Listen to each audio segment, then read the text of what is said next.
নমস্কার, সবাইকে স্বাগত জানাই আমাদের জীবনের কথা ১৯১তম পর্বে। আজ ২৭শে ডিসেম্বর ২০২৫। দুদিন আগে যখন বিশ্ব সবাইকে মেরি ক্রিসমাস, হ্যাপি ক্রিসমাস সম্ভাষণ করছিল, আমরা তখন আমাদের গুরু মহারাজ স্বামী পরমানন্দের ৭২তম আবির্ভাব দিবস পালন করছিলাম। শুধু এখানেই নয়, গুরু মহারাজের যত আশ্রম আছে এবং তাঁর যত ভক্তমণ্ডলী আছেন অগণিত, তারা সবাই সেদিন স্মরণ মনন করেছেন। ভাবতে অবাক লাগে যে আজ থেকে মাত্র ২৬ বছর আগে গুরু মহারাজ যখন শরীর ছাড়লেন ৪৫ বছর বয়সে, তখন কোনো ইন্টারনেট ছিল না, হাতে হাতে আমাদের স্মার্টফোন ছিল না, শুধুমাত্র সেই ল্যান্ডলাইন, খুব বেশি হলে কর্ডলেস ফোন ব্যবহার হতো। অত সেই যুগেও তার কি বিপুল জনপ্রিয়তা গ্রামে গঞ্জে, যেখানেই যেতেন সেখানেই লোকে লোকারণ্য হতো। বহু মানুষ তার সঙ্গ করতে আসতো, কথা শুনতে আসতো। এটি হচ্ছে আধ্যাত্মিক প্রভা। আজকে আমরা এত বেশি সোশ্যাল মিডিয়া নির্ভর, প্রতিপত্তি পরিচিতি তৈরি করার জন্য এই যুগে দাঁড়িয়ে সেই সময় গুরু মহারাজের যে একটা অদ্ভুত তার যে সৌরভ, তার উপস্থিতি এবং তার জীবন এবং তার লীলার যে সৌরভ, এটা কীভাবে ছড়িয়ে পড়েছিল সেটা ভাবতে অবাক লাগে। যত সময় যাচ্ছে আমরা সাধারণত বলি থাকি তার ছায়া প্রলম্বিত হচ্ছে, আমি বলবো তার কায়া আস্তে আস্তে আস্তে আস্তে মানুষের মনে এবং চেতনায় ধীরে ধীরে ধীরে ধীরে বড় হয়ে উঠছে। বিশেষ করে নবীন প্রজন্মের মধ্যে সবার কাছ থেকে আমরা অনেক রকম আর্তি ব্যাকুলতা পাই, যারা গুরু মহারাজকে দেখেনি অথচ গুরু মহারাজকে খুব প্রিয়জন বলে মনে করে। তাদের সবাইকে শুভেচ্ছা জানাই এবং আশা করি গুরু মহারাজের যে শক্তি এবং আশীর্বাদ সবার উপরে ঝরে পড়ুক। আজকে প্রথম জিজ্ঞাসা, সশ্রদ্ধ প্রণাম মহারাজ, তাঁর কৃপা হলে এখনই হয়, কথাটি উদ্ধৃতি চিহ্নের মধ্যে। কৃপা করে পথ করে দিন মহারাজ, কিছুতেই আর শান্তি পাই না। মহামায়ার জাল ছিন্ন হয় এমন পথ দেখিয়ে দিন। না হয় কোনো সাংসারিক কাজ, না কোনো আধ্যাত্মিক গতি, জীবন যেন অর্থহীন, পথ দেখান মহারাজ। লিখেছে সমর হাজরা। এই যে তুমি যে উদ্ধৃতি করেছ, তাঁর কৃপা হলে এখনই হয়, কি হয় সেটা তুমি আমাকে বলো। আমি তোমাকে কয়েকটা প্রশ্ন করব, তুমি তার উত্তরটা মনে মনে ভাবো। কি হয়? এখনই হয় বলতে ব্রহ্মজ্ঞান হয়, ঈশ্বর দর্শন হয়, মুক্তি হয়, জ্ঞান হয়, নাকি শান্তি হয়, নাকি প্রেম হয়? এক্স্যাক্টলি বলো কি হয়। তার আগে লিখেছ তাঁর কৃপা হলে। তাঁর বলতে কার? ভগবানের কৃপা, ঈশ্বরের কৃপা, গুরুর কৃপা, মহামায়ের কৃপা। তাঁর বলতে কি? শুধু একটা কথা কোটেশন করে ছেড়ে দিলেই তো হবে না, বিষয়টার মধ্যে ঢুকতে হবে। কৃপা করে পথ করে দিন মহারাজ। একদিন ধরে তো যারা যারা আমার নিয়মিত শ্রোতা আমাদের এখানে, তারা তো দেখছে যে আমরা তো সেই চেষ্টাই করি। পথ খুলে যাওয়ার আগে আমাদের জমিতে যত আগাছা জমে গেছে, অনেক দিন সেই জমিতে কোনো চাষবাস হয়নি, পতিত হয়ে আছে মানব জমিন, সেই আগাছাগুলো পরিষ্কার করার কাজ প্রথমে আমাদের করতে হয়। মানুষের অনেক ভ্রান্ত ধারণা আছে জীবন সম্বন্ধে, ধর্ম সম্বন্ধে, ঈশ্বর সম্বন্ধে, মিসকনসেপশনস আছে। সেইগুলো আস্তে আস্তে আস্তে আস্তে কাটিয়ে দেওয়ার চেষ্টা করা হয়, সেই আগাছাগুলো উপড়ে নেওয়ার চেষ্টা করা হয়। যাতে করে একটা ধারণা তৈরি হয় জীবন সম্বন্ধে, এবং সেই ধারণা যেন হয় সংস্কার থেকে মুক্ত।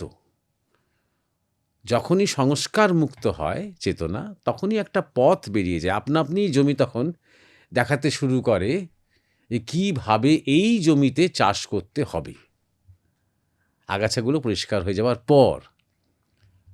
তা এই যে আমাদের আলোচনাগুলো হয় পাবলিক প্ল্যাটফর্মে, এগুলো সাধন পথ দেখিয়ে দেওয়ার জন্য নয়, এগুলো একটা ধারণা তৈরি করে দেওয়ার জন্য, সার্বিক ধারণা।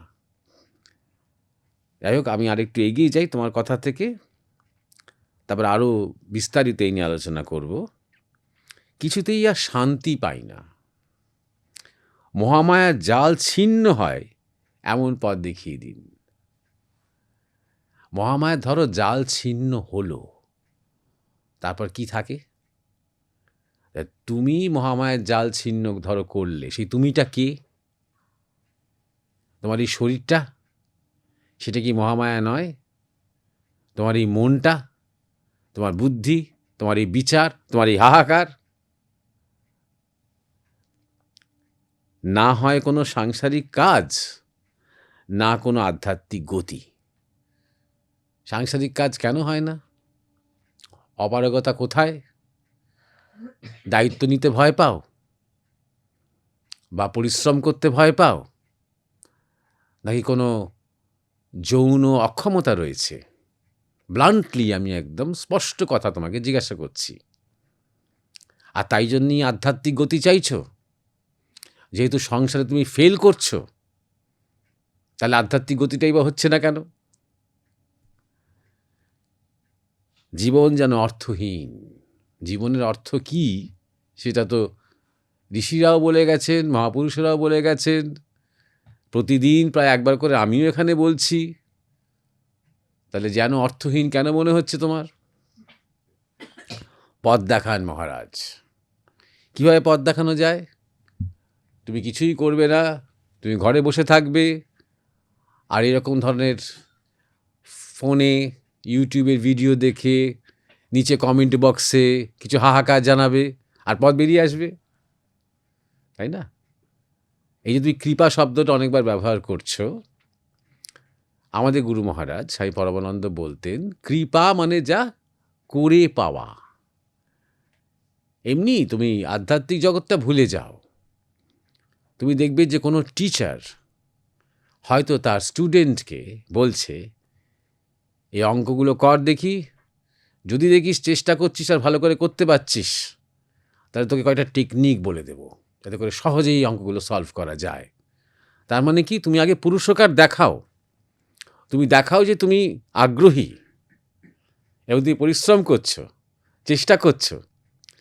যদি দেখি যে হ্যাঁ তোমার মধ্যে সেই মতিগতি আছে, তাহলে আমি তোমাকে কিছু উপায় বলে দেবো যেটা তুমি অন্য কোথাও পাবে না। অর্থাৎ কৃপাটা কখন আসছে? যখন তুমি চেষ্টা করছো। চেষ্টা না করে শুধু যদি স্টুডেন্ট বলে যে আমাকে প্রথমেই টেকনিকটা দেখিয়ে দিন মহারাজ, শিক্ষক স্যার, আমাকে প্রথমেই টেকনিকটা দেখিয়ে দিন, আমি কিছুই করব না, আপনি শুধু শর্টকাটটা বলে দিন, আমি অঙ্কটা বুঝতে চাই না, শর্টকাটটা বুঝতে চাই, তাহলে কিন্তু টিচার তাকে কৃপা করবে না। সুতরাং কৃপাটাও এমনি এমনি হবে না। কারণ ধরো তোমার কোনো একজন মহাপুরুষ এসে তোমার মাথায় হাত দিয়ে বললো, সমর তোমার কৃপা হয়ে গেল, যাও, জ্ঞান হয়ে গেল তোমার। নিতে পারবে তুমি?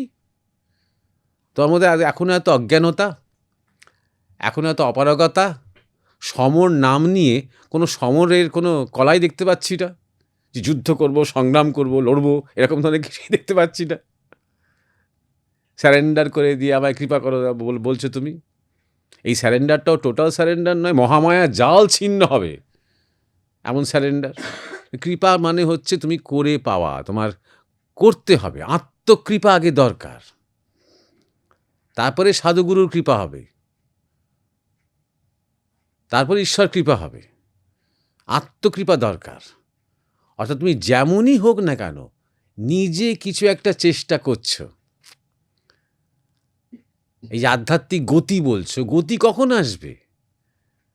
যখন তুমি একটা গাড়িতে গতি কখন আসে? তোমাকে তো চাবিটা ঘুরিয়ে স্টার্ট দিতে হবে, স্টিয়ারিং ধরতে হবে, গাড়িটা চলতে শুরু করবে, অ্যাক্সিলারেটরে পা পড়বে, তবে তোমার গতিটা আসতে আরম্ভ করবে গাড়িটাতে, তাই না? তাহলে আধ্যাত্মিক গতি এমনি এমনি কী করে আসবে? তাই তুমি অন্তত কিছু একটা চেষ্টা করো। ঘরে বসে না থেকে, আজকাল এই সোশ্যাল মিডিয়ার যুগে বা ফোনের যুগে এটাই সমস্যা হয়ে গেছে। যেহেতু ফোনে আমরা অনেক কিছু দেখছি, পাচ্ছি, সিনেমাও দেখছি, গানও শুনছি, আমরা খবরও দেখছি, আলোচনাও শুনছি। মহামায়ার জাল যে ছিন্ন করবে, মহামায়ার মধ্যে আবার একটা ভার্চুয়াল মহামায়ার জাল তো তৈরি হয়ে গেছে, তাই না? সেটাই ছিন্ন করতে পারছো না। ওই ফোনে বসে বসে বিলাপ করছো আর ভাবছো সব যখন ফোনেই পেয়ে যাচ্ছি, তাহলে কৃপাটাও কেন ফোনে পেয়ে যাব না, তাই না? ঘর থেকে বেরোচ্ছই না। বিভিন্ন জায়গায় গিয়ে গিয়ে যে একটু সাধু খুঁজবো, সাধুর কাছে যাব, সাধুর সামনে বসবো, তাকে জিজ্ঞাসা করব, তাদের কথা শুনবো, বিভিন্ন রকমের সাধু, বিভিন্ন সম্প্রদায়তে যাব, মঠ মিশনে যাব, একটু চেষ্টা করব, একটু স্মরণ মনন করব, একটু পাঠ করব, এই যে, এবং তার সাথে সাথে একটু অন্তর্মুখী হব, ধ্যান জপ করতে জানি কি না জানি, চোখ বন্ধ করে অন্তত একটু বসবো, এই যে একটা মানসিকতা যদি না থাকে, চেষ্টা না থাকে, তাহলে কি করে কৃপা হবে আর কীভাবেই তো বাবা তোমার আধ্যাত্মিক গতি আসবে? আর এই যে বলছো মহামায়ার জাল ছিন্ন করা, এইসব শেখা কথা, অন্য লোকের কথা, অন্য সাধকদের জীবনী পড়ে পড়ে সেই সব সাধকদের কথা, মহামায়ার জাল ছিন্ন টিন্ন করা, ব্রহ্মজ্ঞ পুরুষের কথা জাস্ট কোটেশন করছো, ভাবছই না কথাটা, কথাটি চিন্তাই করছো না যে তুমি কাকে চ্যালেঞ্জ করছো। তোমার যা অবস্থা, সেখানে তুমি জাল ছিন্ন করবে? তুমি সেই জালের কাছে কৃপাটা চাও। অর্থাৎ মহামায়াকে মা বলতে শুরু করো। মহামায়াকে বর্জন করতে হবে, তার জাল কাটতে হবে, তাকে অতিক্রম করতে হবে, এই আস্পর্ধা ত্যাগ করো। তার কাছে নত হতে হবে। শিব পর্যন্ত মা কালীর পায়ের তলায় শুয়ে আছেন, মাই পথ দেখান। মহামায়া কথাটা ভালো করে বোঝার চেষ্টা করো। যদি তুমি কোনোদিন তোমার গুরুর সন্ধান পাও, সেটাও মহামায়ার জগৎ। তোমার গুরুর শরীরটাও মায়ার শরীর, যেমন তোমার শরীরটাও তাই। মায়া মানে কি? যা স্থান কাল পাত্রের মধ্যে লিমিটেড, তাই মায়া। তোমার শরীরটাও মা, তোমার মনটাও মা, তোমার ইচ্ছাগুলো মা, তোমার বুদ্ধি, তোমার হৃদয়, তোমার ইমোশনস, সব কিছু মা। তাহলে সেই মায়ের তত্ত্ব যদি তুমি জানতে হয়, তাহলে তোমার যে সত্তা, সেই সত্তার সাথে তোমাকে এক হতে হবে। তার জন্য সেই মায়েরই শক্তি দরকার। মায়ের নিম্নমুখী শক্তি না আশ্রয় করে তার যে ঊর্ধ্বমুখী শক্তি, তাকে বলা হয় যোগমায়া। সেই শক্তির সাহায্য দরকার। বৈষ্ণবরাও বলেন, রাধাকে বলেন যে তুই পথ না ছাড়লে কৃষ্ণ দেখা দেবে না। এটা অনেক বড় তত্ত্বাত্ত্বিক কথা, খুব কাব্যিকভাবে তারা বলেন যে রাধা মানে হচ্ছে এই মহামায়া জগৎ। যতক্ষণ না মহামায়াই তোমাকে সাহায্য করবে, তোমার উপর কৃপা করবে, ততক্ষণ পর্যন্ত সেই সত্য দর্শন হবে না। তাহলে এইটা বোঝো। তাহলে পথ দেখান, সেই পথ দেখানোর কাজ ইউটিউব প্ল্যাটফর্মে নয়।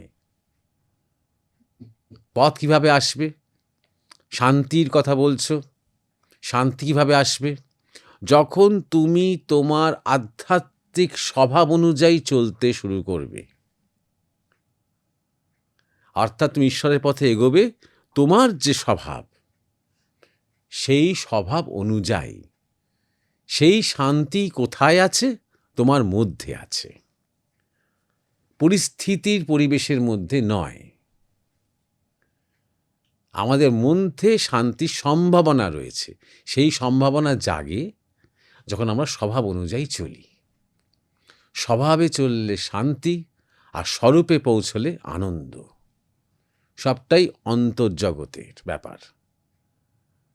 অতএব তুমি যখন তোমার আধ্যাত্মিক স্বভাব অনুযায়ী চলবে, তখন তোমার জীবনে শান্তি বর্ষিত হবে, আসতে আরম্ভ করবে। শান্তির তুমি স্পর্শ পেতে আরম্ভ করবে। আপাতত এই প্রশ্নের মধ্যে, এই জিজ্ঞাসার মধ্যেই তোমার অনেক ভুল ধারণা, সেই ধারণাগুলোকে স্পষ্ট করে দেওয়ার চেষ্টা করলাম। এটাই আমার কাজ, এই ভুল ধারণাগুলোকে সরিয়ে দেওয়া। কথার কপচানি ছাড়ো, তার কৃপা হলে এখনই হয়। এটা অনেক বড় কথা। যারা ঈশ্বরকে চাইছে, যারা ঈশ্বর দর্শন চাইছে, যারা ঈশ্বরত্বের বোধ চাইছে, এবং যারা অনেক নিজেরা চেষ্টা করেছে, তাদের জন্যই কথা। তারা কোথাও গিয়ে স্যারেন্ডার করছে, শরণাগত হচ্ছে, তখন আপনিই কৃপা হচ্ছে, তখনই হয়। তার আগে যখন তুমি প্রস্তুত নও, তখন যদি দুম করে কোনো কৃপা হয়ে যায়, সেটা অভিশাপ, সেটা আশীর্বাদ নয়। তোমার শরীর থাকবে না, তুমি উন্মাদ হয়ে যাবে সেরকম ধরনের কৃপা হলে। সেরকম বাতুল চাওয়া পরিত্যাগ করো। বলছি তো, অন্য লোকের কথা কোটেশন করে সেগুলো স্লোগানের মতন ব্যবহার করা বন্ধ করো। ওই মহামায়ার জাল ছিন্ন করার পথ দেখিয়ে দিন, ওসব বন্ধ করো। যে অবস্থায় আছো সে অবস্থাটাকে প্রথমে অ্যাকসেপ্ট করো। তারপর দুটো জিনিস, একটা হচ্ছে সাধুসঙ্গ করো, ফোনে নয়, স্থূলে। নিজে কোনো অজুহাত দিও না, সাধুসঙ্গ করো। এবং 2 নম্বর হচ্ছে অন্তর্মুখী হও। অন্তত নিয়মিত 2 বেলা করে ধ্যান করার চেষ্টা করো। আর যত পারো ভালো ভালো ধর্মগ্রন্থ পাঠ করো। শ্রীরামকৃষ্ণ কথামৃত, স্বামী বিবেকানন্দের রচনাবলী পাঠ করো, কনসেপশন তৈরি করো। তারপর যখন তোমার জীবনে সাধুসঙ্গ শুরু হবে, জানবে সেটাও একটা কৃপা। কৃপা মানে কোনো ম্যাজিক নয়। তারপর যখন তোমার জীবনে গুরুলাভ হবে, জানবে সেটা আরও বড় একটা কৃপা। যখন দীক্ষা পাবে, আরও বড় কৃপা। কৃপার পর্যায়ক্রম আছে। দুম করে লাস্টে গিয়ে একটাই কৃপা হয় না। যার মধ্যে আধ্যাত্মিক রুচি তৈরি হয়েছে, যে সত্যি সত্যি যার জাগতিক এই জীবন বা জাগতিক বিষয় বা চা পাওয়া বা টানাপোড়েনে অরুচি এসেছে, এবং ঈশ্বর, গুরু, ভগবান, বৈষ্ণব ইত্যাদির দিকে যা রুচি এসেছে, জানবে সেও এক কৃপা। নিজেকে আগে প্রস্তুত করো, আগে নিজেকে নিজে কৃপা করো। বেশি শুনো না, যেটুকু শুনলে সেটুকু ধরে নিজে বা চেষ্টা করতে আরম্ভ করো। এটা ছিল সমর হাজরা প্রথম জিজ্ঞাসা। দ্বিতীয় জিজ্ঞাসা করেছে শান্তনু সেন। জিজ্ঞাসাটা ইংরেজিতে, তো যেহেতু এটা বাংলা অনুষ্ঠান, তাই জন্যে উত্তরটা বা আলোচনাটা বাংলাতেই হবে। প্রণাম মহারাজ। Knowledge, unlike wisdom, is a liberator and a bondage too. Could you please give your precious insights to that? Knowledge বাইরে থেকে, উইজডম অন্তরে। তাই জন্য নলেজের এই ডাইকোটমি রয়েছে, এই কন্ট্রাডিকশন যেটা উল্লেখ করেছেন সেটা রয়েছে। আমাদের যদি শাস্ত্রের ভাষা বলতে হয়, তাহলে পরাবিদ্যা, অপরাবিদ্যা। পরাবিদ্যা মানে হচ্ছে যে বিদ্যা বা যে জ্ঞান আমাদের মধ্যে রয়েছে, পূর্ব থেকেই বিদ্যমান। আর অপরাবিদ্যা হচ্ছে যা আমরা অ্যাকোয়ার করি, বাইরে থেকে অ্যাকোয়ার করি। অনেক ছোট ছোট ছোট ছোট উদাহরণ দিতে পারি আমরা। যেমন ধরা যাক, আমি একটা মানুষ যে হয়তো লেখাপড়া জানি না, নিরক্ষর, সুতরাং আমি অজ্ঞান, আমি নিরক্ষর, এবং তার জন্য আমার গ্রামে যে মহাজন আছে, যে জমিদার আছে, তারা আমাকে নির্বিচারে শোষণ করতে পারে। আমাকে যা খুশি তাই আমাকে টিপসই করিয়ে নিয়ে তারা আমার জায়গা জমি সব ক্রোক করে নিতে পারে। আমি হয়তো ধার নিয়েছি মহাজনের কাছ থেকে, তার সুদও দেওয়ার চেষ্টা করি, কিন্তু মহাজনের যখন আমাকে দিয়ে সই করিয়ে নেয়, টিপসই করিয়ে নেয়, তখন তাদের যে কী লেখা আছে আমি বুঝতে পারি না। করতে করতে আমি একদম নিঃস্ব হয়ে যাই, আমাকে পুরো ঠকিয়ে নিতে পারে। এবার যদি আমি স্বাক্ষর হতে আরম্ভ করি, যদি আমি খেটে খুঁটে একটু পড়াশুনো করে অন্তত কি লেখা আছে কাগজগুলোতে সেটা পড়তে আরম্ভ করি, নিজের নাম সই করতে আরম্ভ করি, তাহলে আমি কিন্তু লিবারেটেড হলাম এই শোষণ থেকে। এবার চট করে কোনো জমিদার বা কোনো মহাজন আমাকে এক্সপ্লয়েট করতে পারবে না। এইখানেই একটা লিবারেশন। এই নলেজ যত আমরা জানতে পারি, বিশেষ করে এই জগতে, জাগতিক এই যে সমাজের মধ্যে আমরা বাস করছি, তাতে বিভিন্ন ক্ষেত্রে আমাদেরকে একে অপরের মধ্যে আমাদের বৈষম্য তৈরি হতে পারে। বিভিন্ন ক্ষেত্রে আমরা একে অপরের সুযোগ নিতে পারি। বিভিন্ন ক্ষেত্রে কম্পিটিশন আছে, প্রতিযোগিতা আছে, একজন এগিয়ে যেতে পারে, একজন পিছিয়ে যেতে পারে। সেখানে নলেজ খুব কাজে দেয়। আমাকে আমার বর্তমান অবস্থা থেকে, যে অবস্থায় আমি হয়তো খুব আষ্টে পৃষ্ঠে জড়িয়ে গেছি, দারিদ্র্যের মধ্যে, অসহায়তার মধ্যে, রোগের মধ্যে, আমার আস্তে আস্তে নলেজ বৃদ্ধি হচ্ছে বলে বা বৃদ্ধি হয়েছে বলে আমার হয়তো সুবিধে হয়। আমি এই অবস্থা থেকে নিজেকে বাঁচাতে পারবো, লিবারেট করতে পারবো। ধরা যাক, আমি যখন ছোট ছেলে হয়ে আমি বাবার হাত ধরে ধরে যখন আমি জমিতে যাচ্ছি, জমিতে গিয়ে বাবাকে দেখছি চাষ করতে, তখন কিন্তু একটা শহরের ছেলের থেকে, যে নিয়মিত স্কুল টুল যাচ্ছে, তার থেকে কিন্তু আমি অনেক বেশি চিনতে পারছি জমিটাকে, ক্ষেত, কখন বীজ রোপণ করতে হয়, কীভাবে সেই জমিকে প্রস্তুত করতে হয়, কোন আবহাওয়া কী ধরনের ফসলের জন্য ভালো, কোন ঋতুতে কী করতে হয়, চারপাশে গাছপালাগুলোকে চিনছি, পাখিগুলোকে চিনছি, ফসলের পোকাটাকে চিনছি, সেই পোকাটার কী চরিত্র বুঝতে পারছি। আস্তে আস্তে কিন্তু আমার অজান্তেই আমার কিন্তু নলেজ তৈরি হচ্ছে।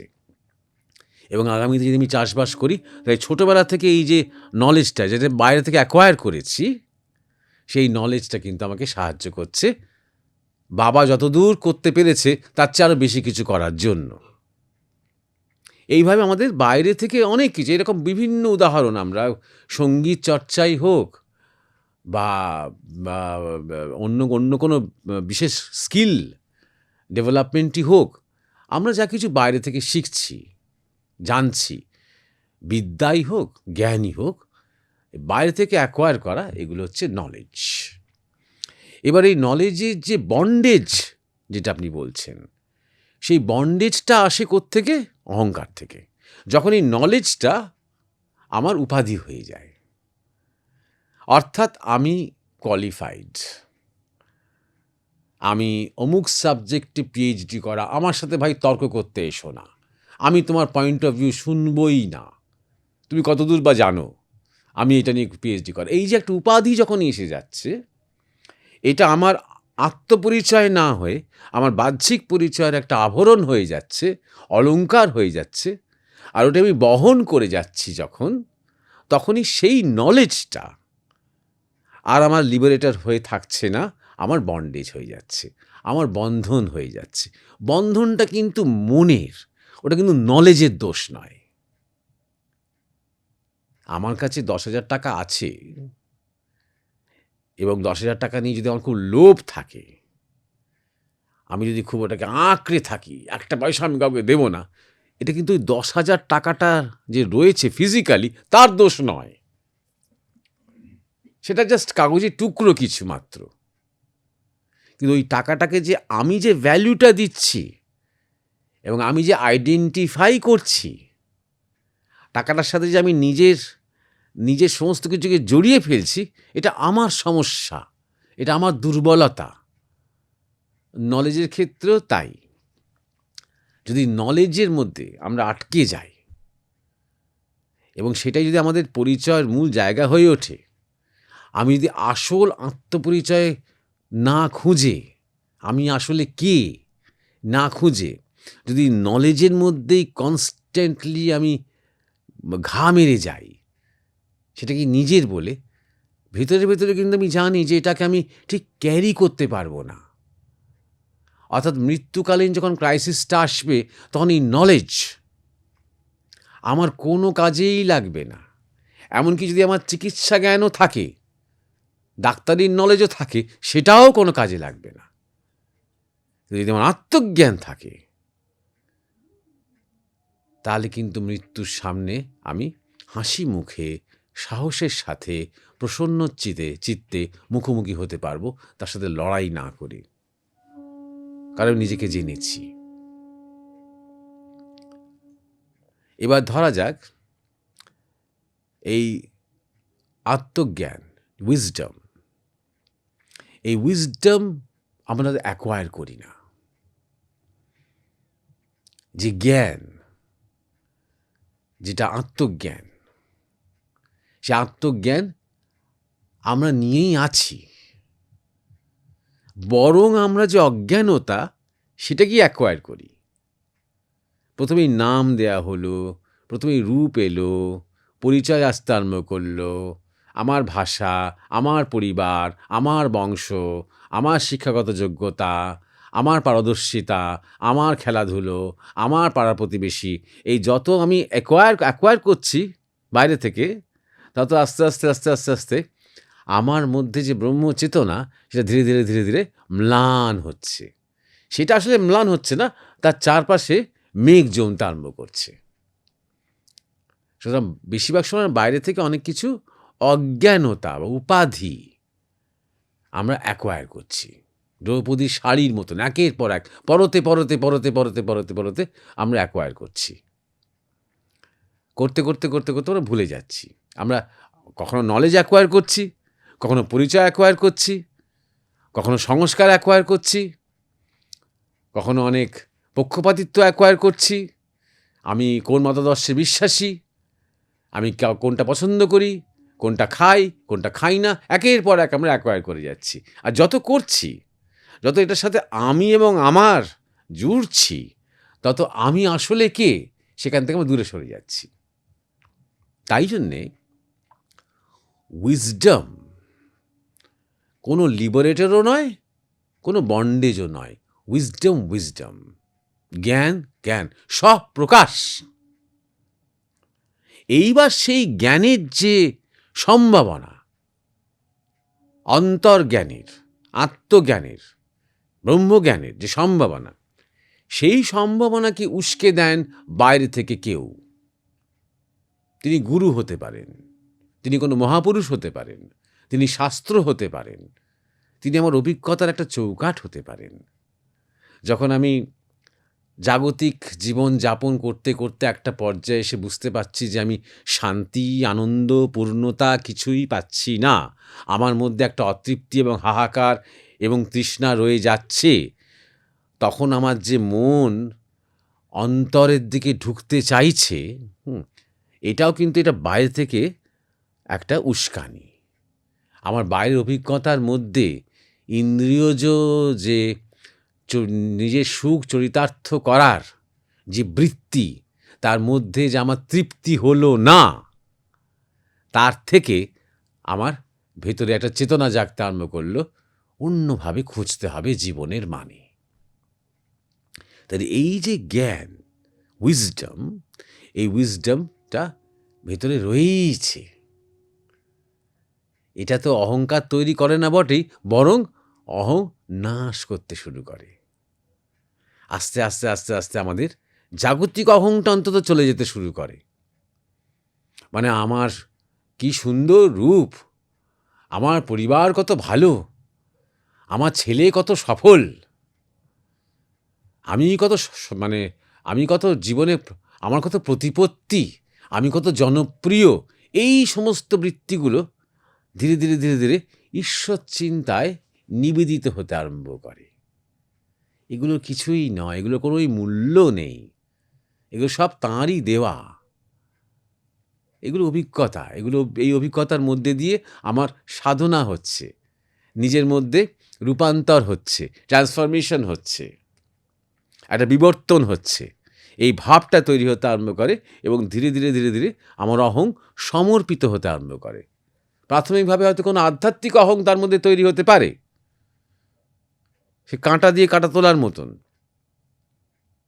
মানে আমি গৃহস্থী, আমি পিতা, কি আমি মাতা, কি আমি সফল, কি আমি বিদ্বান, এই অহংটা রিপ্লেস হচ্ছে আমি আমার গুরুর প্রিয়, কি আমি ভক্ত, কি আমি শিষ্য, কি আমি সাধক, কি আমি আধ্যাত্মিক পথের যাত্রী, এই দিয়ে, এও একটা অহং। কিন্তু এই অহং তুলনামূলকভাবে অনেক কম ক্ষতিকারক, কারণ এর একটা ঊর্ধ্বমুখী গতি আছে অন্তত। শেষ পর্যন্ত এই কাঁটা দিয়ে কাঁটা তুলতে তুলতে তুলতে তুলতে যে স্থিতিতে জ্ঞানী পৌঁছয় তাকে বলা হয় বিজ্ঞান স্থিতি। অজ্ঞান থেকে জ্ঞান, জ্ঞান থেকে বিজ্ঞান। যতক্ষণ মধ্যে জ্ঞান চর্চা চলছে বা জ্ঞানান্বেষণ চলছে ততক্ষণ জ্ঞান, আর যখন সেই স্থিতিতে পৌঁছে গেল সেটা বিজ্ঞান স্থিতি ঠাকুর রামকৃষ্ণের ভাষায়। এবং এই স্থিতি আপনার মধ্যেই বিদ্যমান প্রথম থেকেই। সেটা যত জ্ঞানের পথে এগোবেন নিজেই বুঝতে পারবেন সে নিজের মধ্যেই জাগছে। একজন খুব অভিজ্ঞ কৃষিজীবী, একটু আগে চাষের উদাহরণ দিলাম বলে বলছি, একজন খুব অভিজ্ঞ কৃষিজীবী হয়তো কোনো একটা জায়গায় গিয়ে সেখানকার জমি দেখে, সেখানকার পরিবেশ দেখে, আবহাওয়া দেখে অনেক কিছু বুঝতে পারল যে এখানে এই রকম ধরনের ফসল ভালো হবে, এখানে বেশি জল লাগবে, কীরকম ধরনের কাজ হলে এখানে ঠিক ফলনটা ভালো হবে, কেমন ধরনের গাছ লাগাতে হবে চারপাশে, পুকুরের বা নদীর কী ভূমিকা থাকবে, সেচটা কেমন হবে, সে হয়তো বুঝতে পারল। কিন্তু এই বছর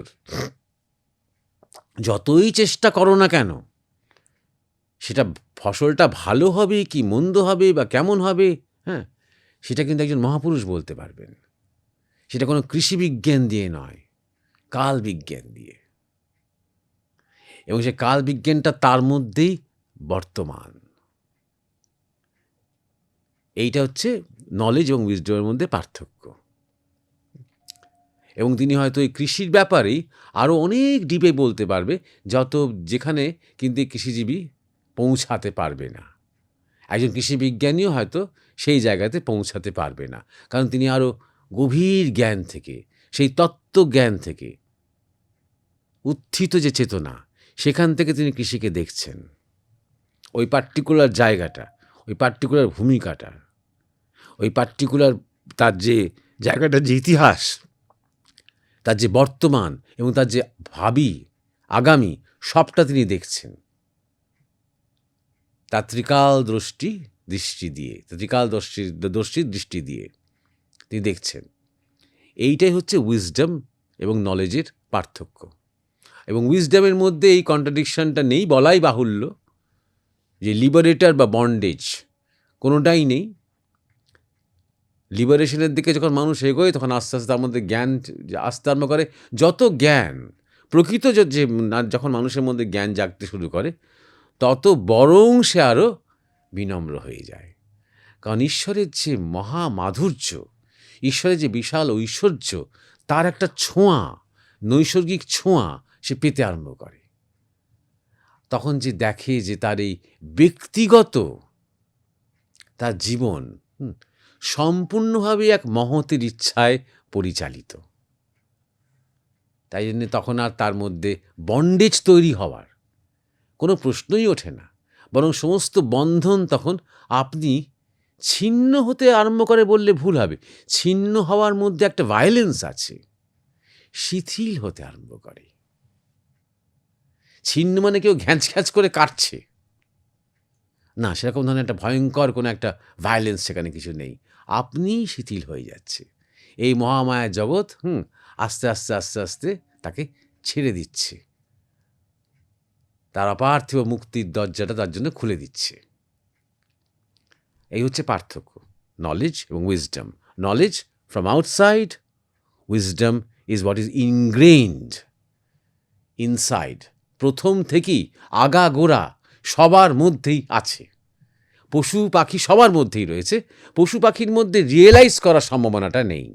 যতক্ষণ তারা মনুষ্য শরীর পাচ্ছে ততক্ষণ মধ্যে রিয়েলাইজ করতে পারছে না, কিন্তু সেও সেই ব্রহ্মেরই, সেই স্বরূপ তত্ত্বেরই প্রকাশ।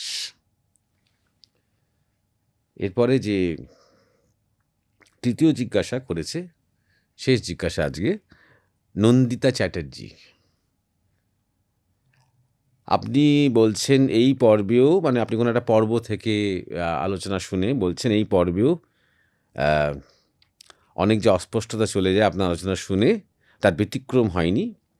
কিন্তু একটা শব্দবন্ধ ব্যবহার সম্পর্কে আর একটু জানলে উপকার হয়। আপনি শ্রীরামকৃষ্ণ সম্পর্কে বললেন তিনি সাক্ষাৎ সত্যদ্রষ্টা, তাকে স্বামীজি অবতার বরিষ্ঠ বলেছেন। আর আমি মনে করি, সেটা ভুলও হতে পারে, যে স্বয়ং ভগবান নররূপে অবতীর্ণ হলে তাকে অবতার বলি। তাহলে মানুষ শরীরে এলে কি তিনি যখন আত্মস্বরূপে সমাধি অবস্থায় থাকেন সেটাই সত্য দর্শন?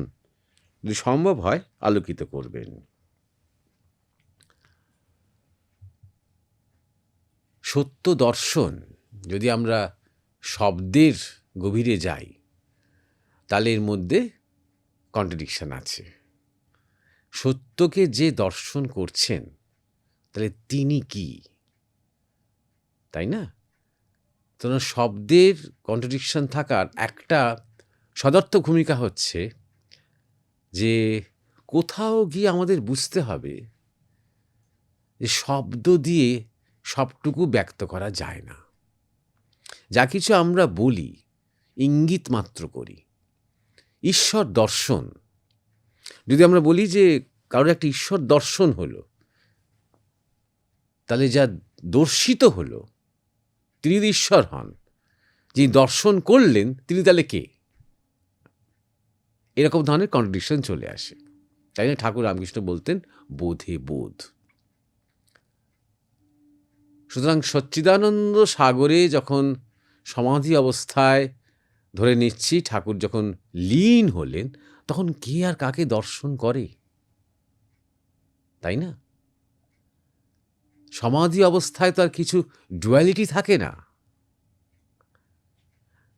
দর্শন, দ্রষ্টা, দৃশ্য, এই যে ত্রিমাত্রিক যে ফেনোমেনন, এটা হতে গেলে তো দুটো পয়েন্ট থাকতে হবে, অবজেক্ট এবং সাবজেক্ট। সেটা তো নেই। দুটো পয়েন্ট তো ছিল ঠাকুরের যখন তিনি আজ্ঞাচক্র থেকে উঠতে পারছিলেন না, তখন তো সামনে বারবার সেই মায়ের মুখ, অর্থাৎ মা ভবতারিণীর মুখটা চলে আসছিল, যে তিনি দীর্ঘকাল সেই সবিকল্প সমাধি অবস্থায় ছিলেন বলে।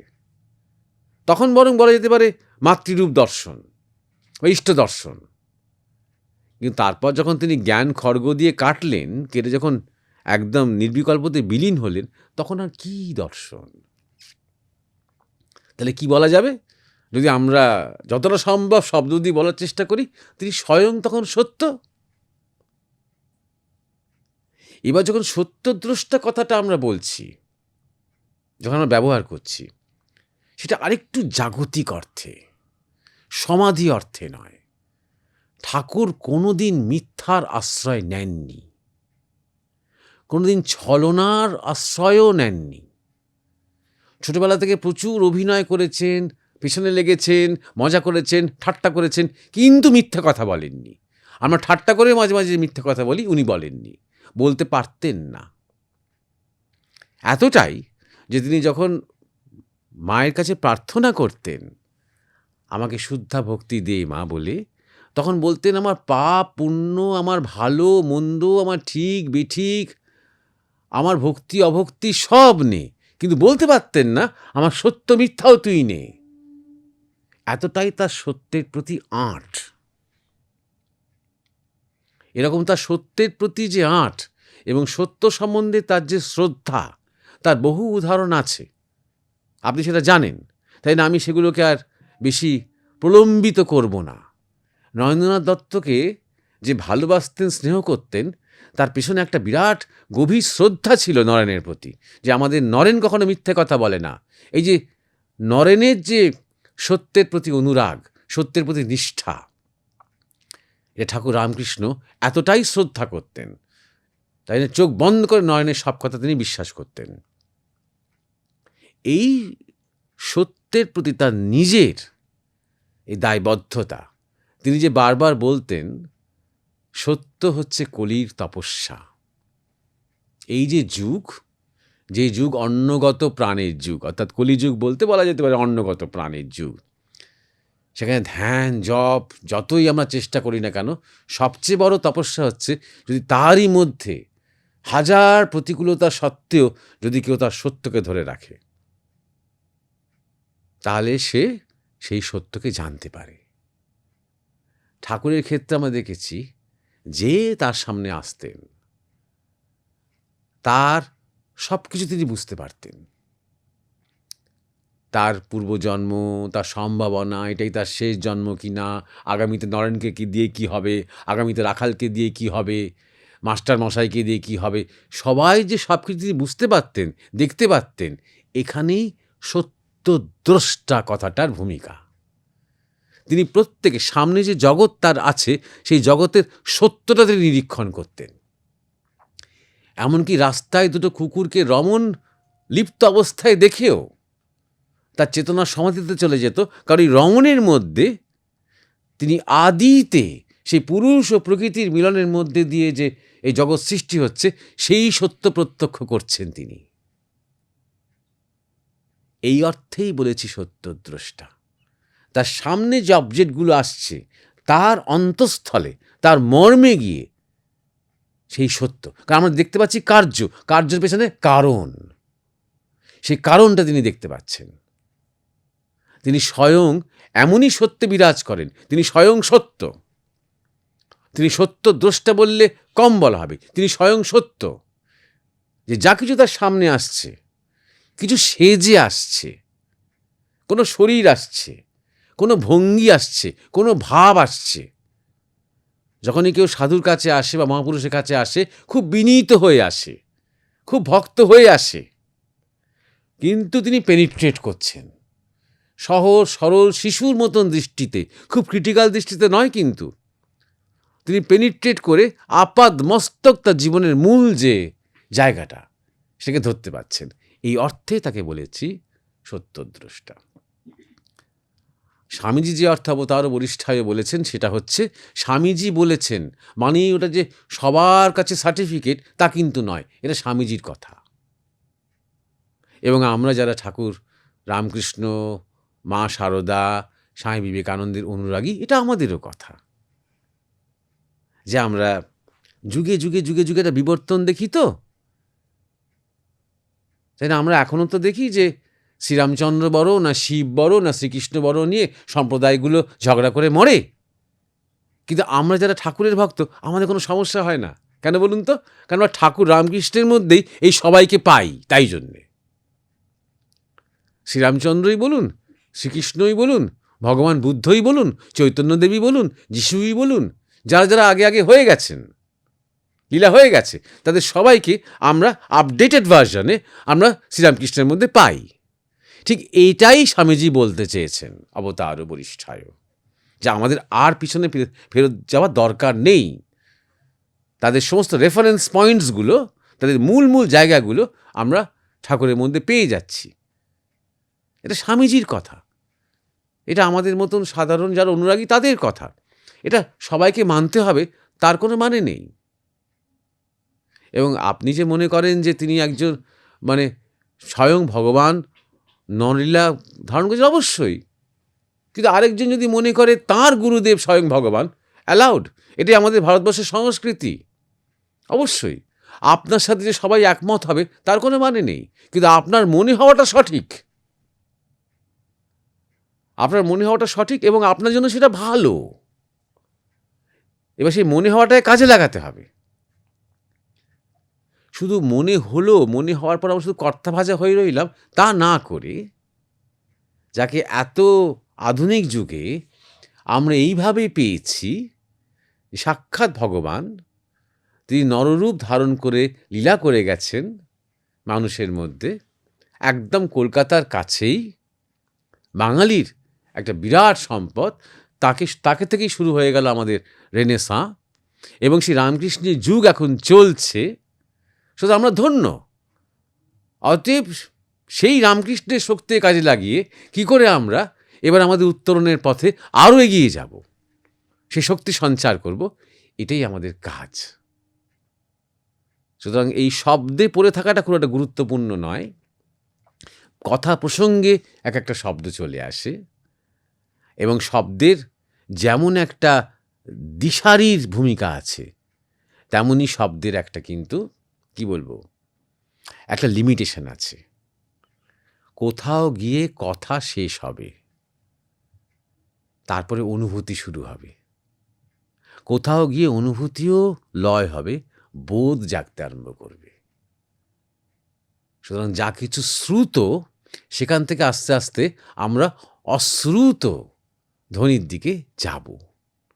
বীজ বলতে বলতে যেমন চেতনা ওঙ্কারে লয় হয়, এবং সে ওঙ্কার আস্তে আস্তে আমাদের যে অনাহত অশ্রুত যে ধ্বনি, কানে শোনার জন্য নয়, প্রাণে শোনার জন্য, সেই ধ্বনিতে নিমজ্জিত হয়। তখন সেই অনাহত আমাদের আস্তে আস্তে ধীরে ধীরে সহস্রারের দিকে নিয়ে যায়। আমি আঙুল দিয়ে আপনাকে চাঁদটা দেখাতে পারি, কিন্তু চাঁদে পৌঁছতে গেলে আপনাকে ওই ডিরেকশনটা আপনি শুধু পেয়ে গেলেন, কিন্তু আমি চাঁদটা ছুঁয়ে দেখাতে পারলাম না আপনাকে। এইটা খেয়াল রাখতে হবে যে শব্দতে বেশি, শব্দের যে ব্যঞ্জনা সেটাকে বরং আমরা উপভোগ করব, কিন্তু শব্দের যে গূঢ়ার্থ সেটা নিয়ে বেশি কচকচি আমরা করব না। কথা প্রসঙ্গে কোনো কোনো শব্দ আসবে শব্দের পারে তত্ত্বকে শুধু ইঙ্গিত দেওয়ার জন্য। যাই হোক, আজকের আলোচনা তার আমরা এখানেই শেষ করছি। এরপরে আমাদের নতুন বছরে, ঔপনিবেশিক যে নতুন বছর, সেই বছরে দেখা হবে। সবাইকে আমার নমস্কার জানাই। ধন্যবাদ।